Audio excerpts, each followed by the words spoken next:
Kad je riječ o ovim svim dešavanjima koja su bila proteklih dana u Bosni i Hercegovini, naravno riječ je o poplavama i o ogromnim štetama koje je pričinilo stanovništvu i privredi Bosne i Hercegovine.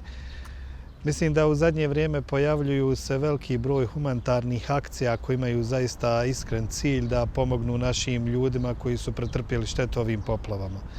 Ono što posebno treba istaći da naša dijaspora koja pomaže, apsolutno pokušava da dođe do svakog našeg čovjeka.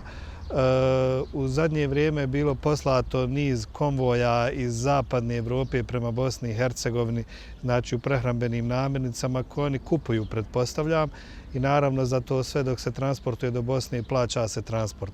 Ono što je naša želja i naša poruka prema svim ljudima koji žele pomoći, pored toga što su svi usjevi manje više u Bosni i Hercegovini potopljeni, pored toga što su ogromne firme pretrpjele štetu, neke se nažalost više neće moći oporaviti, Bosna i Hercegovina će ostati bez velikog broja radnih mjesta. Tako da ovaj apel ide našoj dijaspori koja pomaže da sigurno svi oni imaju nekog ovdje svog pouzdanog i povjerenog, da može da pošalju svoj novac ovdje, znači da se kupi roba od domaćih firmi, na taj način da podržimo ovo malo domaće privrede što je ostalo. S druge strane, smanjujemo na taj način deficit koji će ove godine sigurno oboriti rekord i pomažemo znači onim ljudima koji su nesrećeni ovim poplavama. Tako da na taj način imamo trostruku korist. Osim pomoći ljudi, čuvamo naša radna mjesta i smanjujemo deficit naše države. Kad šaljemo konvoje direktno odozgo, posebno iz zapadne Evrope sa pomoć, ovdje znači stavljamo konkurenciju našoj privredi, pomažemo nekom unesrećenom, to je činjenica, ali sigurno utječemo na to da neko izgubi radno mjesto.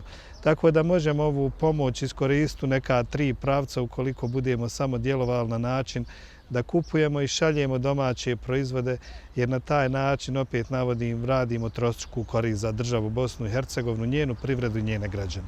Kad kupujemo, dajte da kupimo domaće proizvode, dajte da pomognemo našim firmama.